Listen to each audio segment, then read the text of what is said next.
नमस्कार। आज का हमारा टॉपिक है सामाजिक संरचना एवं औद्योगिकरण, social structure and industrialization. Industrialization में हम आज यहाँ पर औद्योगिकरण और सामाजिक संरचना के बारे में हम आज यहाँ पर चर्चा करेंगे।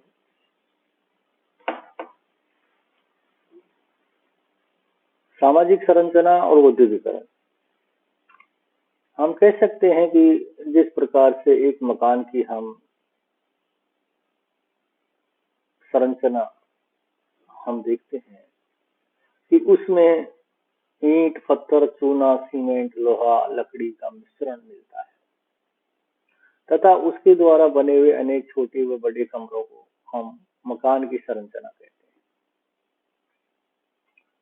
ठीक इसी प्रकार से एक समाज की संरचना में हमें व्यक्तियों के अनेक समूह मिलते हैं जो परिवार, जाति, साधन, संपन्नता एवं कार्य के आधार पर विभाजित होते हैं। इन समूह के सदस्यों में संबंध स्थापित करने के लिए मकान में प्रयोग होने वाले सीमेंट और चूने की तरह रीति रिवाज, परंपराएं होती हैं जो उन्हें संगठित रखती है।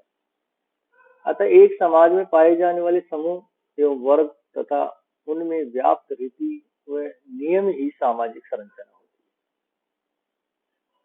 है। यह एक परिवर्तनशील व्यवस्था है जो व्यक्तियों की आवश्यकताओं, उनके कार्यों, शिक्षा तथा विज्ञान संबंधी ज्ञान के साथ बदलती रहती है। तो हम इस संरचना की बात करते हैं, सोशल स्ट्रक्चर की बात करते हैं, तो कोई भी वस्तु हो या कोई भी संस्था हो या कोई भी चीज हो सकती है, उसकी जो नामकरण है या उसका जो पहचान है वो संरचना के माध्यम से ही होता है। हम जब मकान को कहते हैं उसमें बहुत से एलिमेंट्स का यूज होता है और तत्वों से मिलकर एक संरचना का निर्माण होता है। तो ठीक उसी प्रकार से चाहे वो औद्योगिक संरचना हो, चाहे वो सामाजिक संरचना हो, चाहे वो भौतिक संरचना हो किसी भी वस्तु की, उसमें विभिन्न इकाइयों का होना निश्चित रूप से अनिवार्य है। तो यहाँ पर हम औद्योगिकरण से आज से हम ऐसी उत्पादन व्यवस्था से है जहाँ यंत्रों, उपकरणों के माध्यम से बड़ी मात्रा में उत्पादन किया जाता है। उत्पादन के लिए यंत्रीकृत कारखाना व्यवस्था होती है जहाँ विशिष्टीकरण के आधार पर बहुत से श्रमिकों से कार्य लिया जाता है। उत्पादन का उद्देश्य क्या होता है? परिवार या केवल नगर की ही आवश्यकताओं को पूरा करना नहीं होता, बल्कि राष्ट्रीय और अंतर्राष्ट्रीय स्तर पर आवश्यकताओं की पूर्ति करने के हेतु उत्पादन की व्यवस्था एक वृहद स्तर पर की जाती है। औद्योगिकरण वैज्ञानिक अनुसंधान एवं आविष्कारों की देन है। इससे उत्पादन की परंपराओं को तो बदला ही है, लेकिन इसके साथ साथ सामाजिक संरचना को भी इन्होंने प्रभावित किया है। अब हम सामाजिक संरचना और औद्योगिकरण का प्रभाव ये देखेंगे। Impact of industrialization on social structure. तो औद्योगिकरण ने सामाजिक संरचना को अत्यधिक प्रभावित किया है, क्योंकि जब उद्योग धंधे स्थापित हुए तो उसमें व्यक्ति को काम मिला तो उनको पैसा मिला तो उनकी जो जीवन जीने की प्रक्रिया थी उसमें परिवर्तन आया। जीवन जीने की प्रक्रिया में उनको परिवर्तन आया, रहन सहन, खान पान, बच्चों की शिक्षा, इसमें परिवर्तन आया तो निश्चित रूप से उनके जीवन का जो स्तर था उसमें भी परिवर्तन आया, उसकी सोच में परिवर्तन आया, उसके स्वास्थ्य में परिवर्तन आया, उसकी आर्थिक स्थिति में परिवर्तन आया।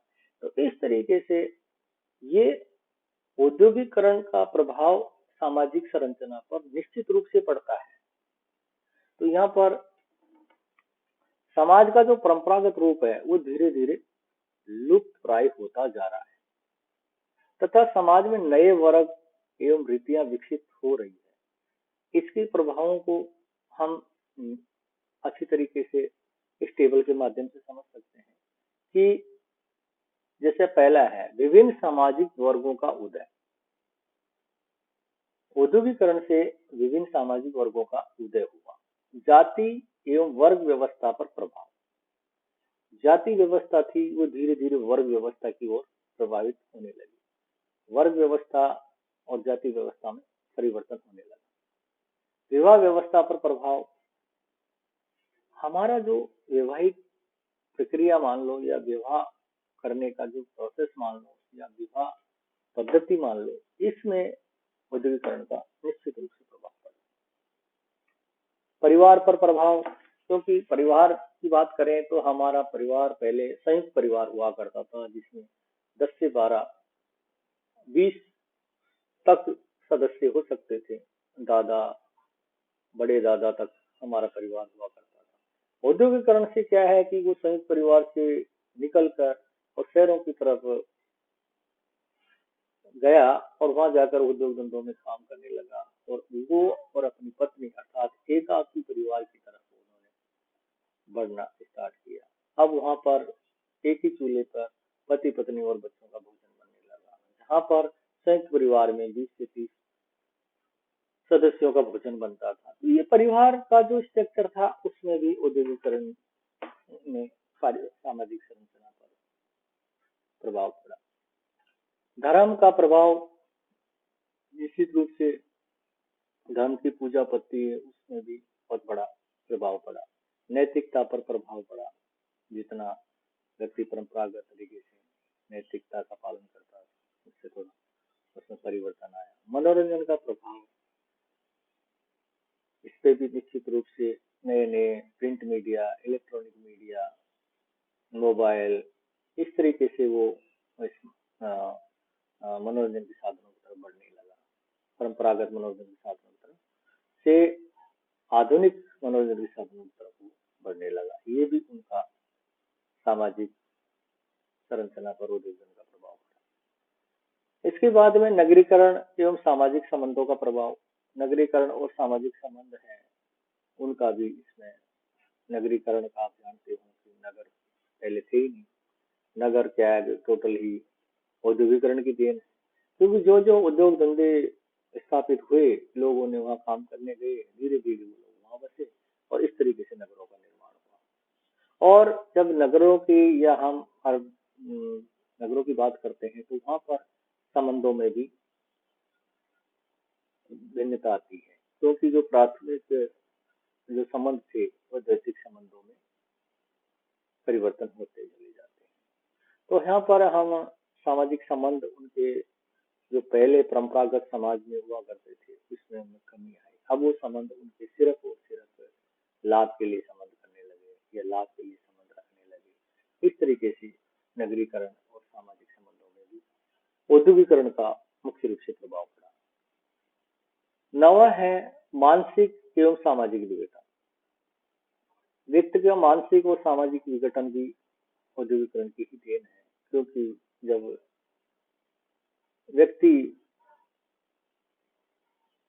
परंपरागत समाज में रहता था, या हम गांव की बात करें या ग्रामीण क्षेत्र की बात करें, तो मानसिक रूप से बड़ा स्ट्रोंग होता था। उसको खुद कमा के और खुद खाने की ऐसा कोई उसके पास सिस्टम नहीं था, क्योंकि कोई भी सदस्य एक कॉमन प्रॉपर्टी हुआ करती थी। जो कमाएगा वो भी उसका मालिक था और जो नहीं कमाएगा वो भी उसका मालिक था। बड़ा एक तरीके से सबकी कॉमन प्रॉपर्टी या कॉमन संपत्ति हुआ करती थी, और एक सबके लिए हुआ करते थे, सब एक के लिए हुआ करते थे। परंतु जो ही औद्योगिकरण हुआ तो औद्योगिकरण के माध्यम से व्यक्ति अकेला महसूस किया उसने कि मैं आज कारखाने में काम नहीं करूंगा तो कल मैं क्या खाऊंगा, मुझे कौन खिलाएगा। और वो धीरे धीरे धीरे दूसरे व्यक्ति से उसका जुड़ाव कम हुआ। किसी व्यक्ति से यह अपेक्षा नहीं करता था कि ये मेरी हेल्प करेगा। वो सोचता था कि मैं करूंगा तो मैं खाऊंगा, वरना मेरे को और दूसरा कौन दे सकता है। तो इस तरीके से उनके मानसिक और सामाजिक विघटन हुआ। व्यक्ति अपने आप में एक तरीके से अलग थलग पड़ता गया।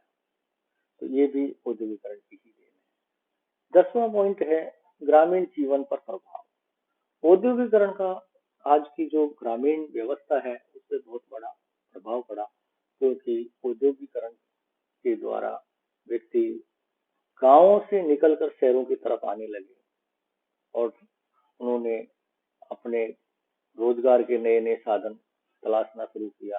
और रोजगार के जो साधन थे वो थे सिर्फ उद्योग धंधों के माध्यम व्यक्ति क्या है कि व्यक्ति मानव से संपर्क टूटा और मानव का मशीनों से संपर्क जुड़ गया। तो इस तरीके से व्यक्ति का जो ग्रामीण जीवन था या ग्रामीण प्रवेश था वो एक तरीके से छिन्न भिन्न हो गया और ग्रामीण जीवन एक तरीके से शहरी जीवन बनकर रह गया। तो औद्योगिकरण का ग्रामीण जीवन पर भी बहुत बड़ा प्रभाव पड़ा। उसको एक तरीके से शुद्ध हवा, शुद्ध खान, शुद्ध हर चीज से वो वंचित रहा। अब उसको सिर्फ और सिर्फ एक वर्कर के रूप में बन के रह गया, जिसकी इच्छा वह अपनी श्रम बेचेगा, शाम को उस श्रम का जो भी प्रतिफल मिलेगा उससे अपना जीवन यापन करेगा सिर्फ। इसके बाद में अभिशापों में वृद्धि। अभिशापों का तात्पर्य होता है कि कई प्रकार की दुष्प्रवृत्तियों ने भी जन्म लिया, जिसमें व्यक्तियों ने उससे सोसाइटी पर बहुत बड़ा, जैसे स्लम एरियाज हैं और ये गंदी बस्तियां हैं और गंदे व्यवसाय हैं या गंदे खान पान है, मांस मदिरा, इस तरीके का सेवन व्यक्ति करने लगा और कई प्रकार के अपराधों को जन्म देने लगा। इस तरीके से उसके ऊपर अब कोई ऐसी सामाजिक बंदिशें नहीं थी जिससे वो डरे धमके, क्योंकि परिवार का जो शिकंजा था वो ढीला हो गया, समाज का जो शिकंजा व्यक्ति के ऊपर था वो ढीला हो गया, व्यक्ति स्वतंत्र हो गया, कल कारखानों में काम करता और वो व्यक्ति अपने आप एक मशीन की तरह अपने आप को महसूस करता। और इस तरीके से समाज को व्यक्ति व्यक्ति प्रधान सोसाइटी हो गई, समाज प्रधान की गई। तो इस तरीके से ये भी एक औद्योगिकरण का ही प्रभाव था कि समाज में कई प्रकार की विकृतियां व्यक्ति के अंदर और उस नगरीय समाज में देखने को मिली। तो इसके साथ ही आज का हमारा टॉपिक हुआ खत्म, सामाजिक संरचना पर औद्योगिकरण का प्रभाव। तो हमारा इसी तरीके से ये कुल 11 पॉइंट हैं, इनको ध्यान में रखते हुए ये सारे सामाजिक संरचना पर प्रभाव डालने के एक तरीके से कारक हैं जो औद्योगिकरण का एक तरीके से पक्ष रखते हुए सामाजिक संरचना पर प्रभाव डालते हैं। इसके साथ ही हमारा आज का ये टॉपिक समाप्त हुआ।